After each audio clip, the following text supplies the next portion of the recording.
Gets on some of that cedar. It's gonna take. Bad Brad, hard at work. Make me work, make me sweat inside, make me feel like I'm alive. Take this hurt, lady, throw it in my face. Don't let these bones slow you down. 'Cause I'm coming on strong. The grass should have looked greener. I need a true believer in disguise.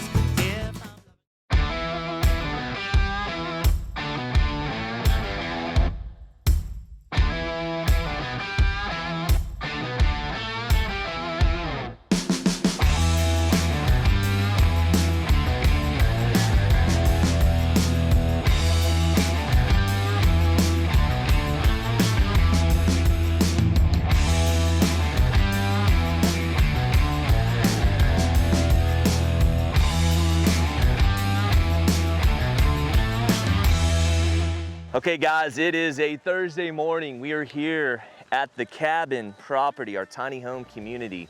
We got the drone going above us. We got the bonfire going. This has been some wood that we've had cut for a while. It's super dry, just a lot of cedar trees, and we had some rain come in last night. It's not that windy right now, so it's like the perfect time to go ahead and burn it. We're actually where we're parked at right now, and where you can see through this roadway, we're bringing in a trench right now, 3 foot deep.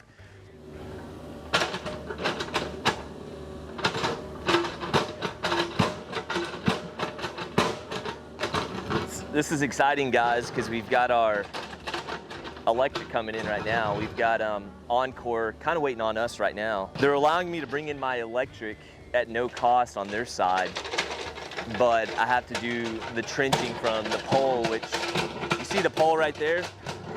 That yellow guideline goes up to the pole, and so we're trenching from there all the way to the tiny home community. So it's gonna go all straight shot right through here. That's why we're clearing all this stuff and burning some of these piles to get them out of the way. So they said, we'll bring in the electric for you, but you need to do the trenching, and we won't charge anything, which, I mean, there's a cost associated with this, of course. But I hear stories of people bringing an electric and it costing 10, 15, 20 grand some of the time, depending on how far you have to run it. So, of course, Encore's getting business. They're gonna be running our place on the hill here, and then we're running the 6 tiny homes electric. So there's a break-even cost for them. It's an investment to bring us electric, because I mean, we're gonna be paying for electricity for however many years from now. But man, look at this guy right here. That's sketchy.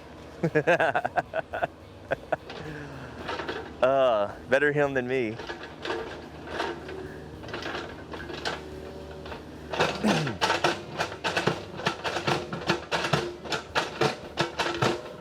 Jeez. I don't know if that's bedrock as much as it is just this old gravel road, just so packed. There's years and years to run over this gravel road, which is, that's good for me. Yeah, it's a good base for me.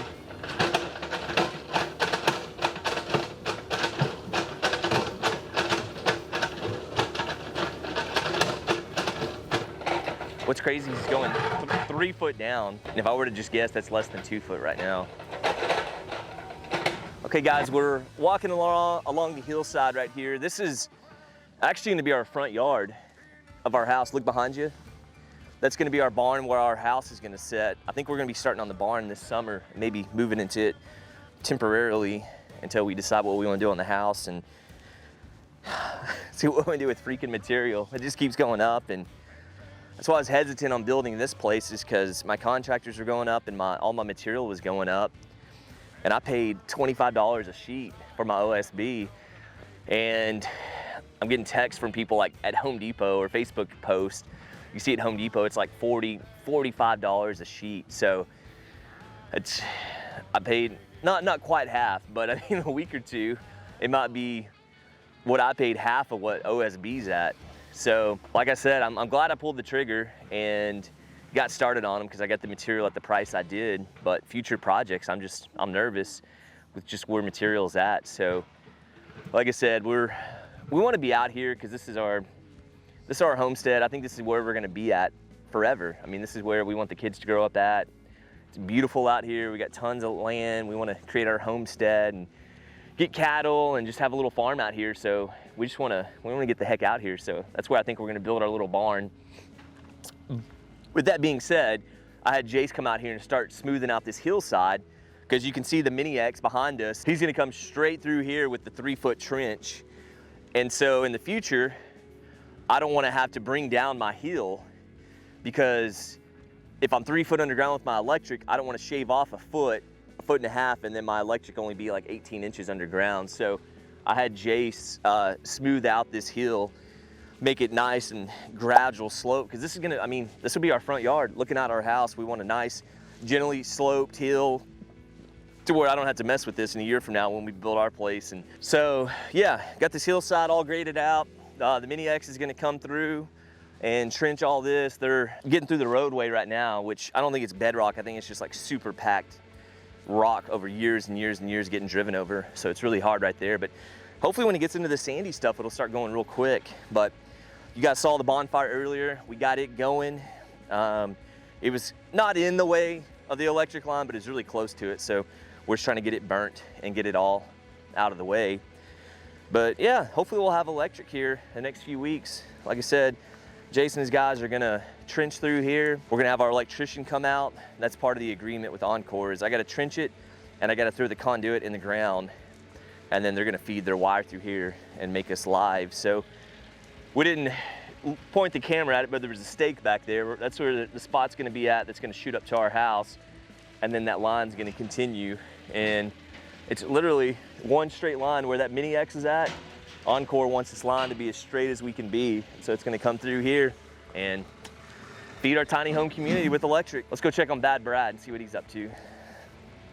Man, this bonfire was crazy earlier. You can tell it's died down.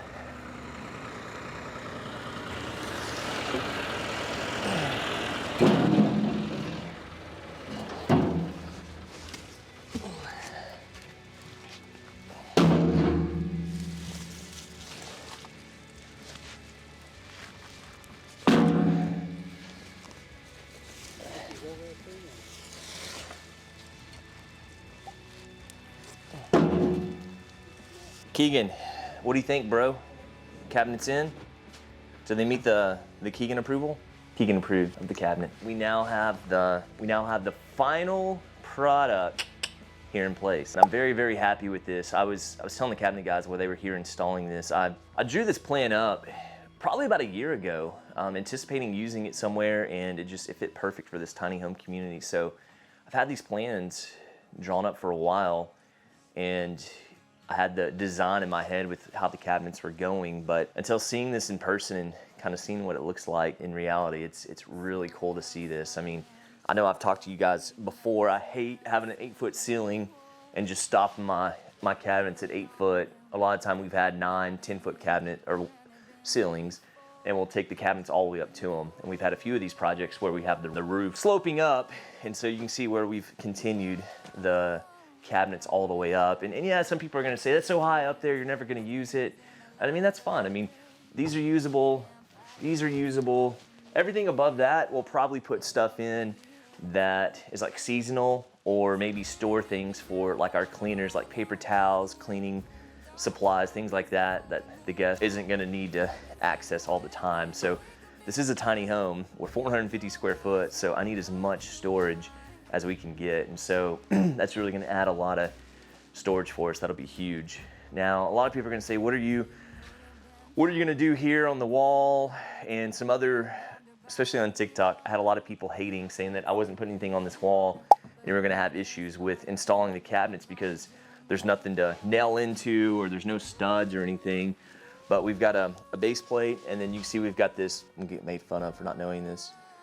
It's pretty much a spacer at 8 foot where the OSB hits, and so we got plenty of 2-bys to screw these cabinets into. And I mean, of course, you can see how they're very, very sturdy.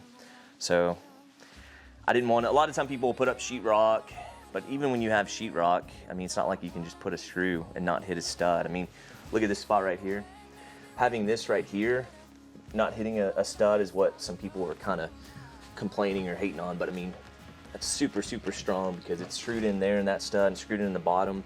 And then once we put the countertop in, I mean, these things are it's gonna be really, really strong. I mean, this one's hitting plenty of studs. I mean, I guess this really would have been the only one I would have had a concern with, just hitting the one stud, but hitting the base plate and being tied into that cabinet, super strong. And like I said, I didn't have to put sheetrock on this wall. I didn't have to waste shiplap. I mean, you can see, I mean, 80% of the wall is covered with cabinets, so I hated to have put in a ton of shiplap in there and just to cover it and to lose 3/4 of an inch. I mean, every inch counts when you're in a little tiny home like this. So what we're gonna do on this wall, originally I wanted upper cabinets, but the cabinet guys showed a drawing with open shelves. I think we're gonna have open shelves going up, and I think we've got like 1 or 2 going across the top. And then this is gonna have like a concrete board, like a 1/4 inch concrete board, and then we're gonna put subway tile up on this wall. I think is what Ashley has decided on. So I think that's gonna look really cool. So I know we've talked about it a few times. We got the fridge here. That's what we had delivered a little too soon, but it's kind of cool because it's a smaller refrigerator. It's called a 12 cubic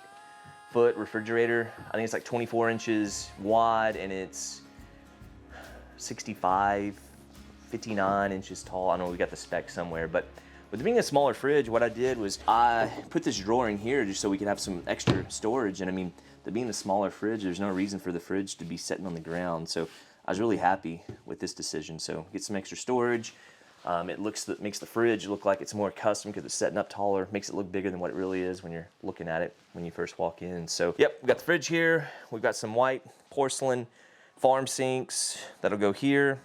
We've got a dishwasher, and then we've got the washer and dry right there. And then we're gonna have a slide-in stove right here, and then the countertop's gonna hang over.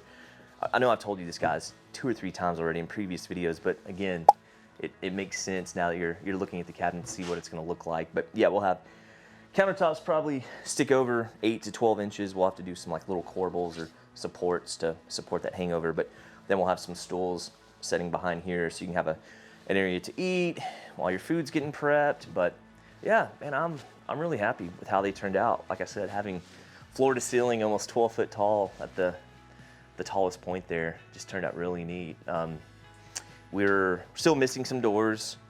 You can tell up there, we need a few doors and drawers, and I guess I need to put the sliders on that, but we're getting there. I just had the painter call me. He wanted to start in the morning, and I was like, man, I'm all for it. Please start. He's a little hesitant because he wants all the cabinets to be in place, and we've got 5 other units that do not have cabinets yet. So yeah, that's pretty much it for today, guys. We got the trench getting dug for Encore so we can bring in electric. I'm hoping if we get this all trenched, get the electrician out here next week, and he'll start running some conduit in the ground, and then we'll have Encore come out and inspect it. As long as they're good with it, we'll be able to cover it up and then get on their schedule to run some wire through the conduit so we can get these suckers lit up. We don't need electricity right this second, but I'm just anticipating having paint, hopefully, like in the next few weeks. And so once we have paint, I mean, electrician will be able to come back and get all my LEDs put in, my can lights, get all my fans and everything, and we'll be ready to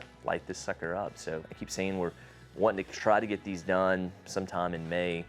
I think we're kind of on schedule for that unless we just hit some major hiccups. Still waiting on these doors. Originally we were told 5-6 weeks, and then based off the actual delivery date, I think we're looking at May 10th when those come in. So we're jumping ahead a little bit by getting everything done and getting all the painting and stuff done, but there's nothing else I can do. I can't just keep waiting on everything until these doors are in. So we're just gonna kind of work around them, and once the doors are installed, we'll have to add a little bit of trim, and that'll be something that the painter will just have to touch up and add to. But yeah, we're getting real close.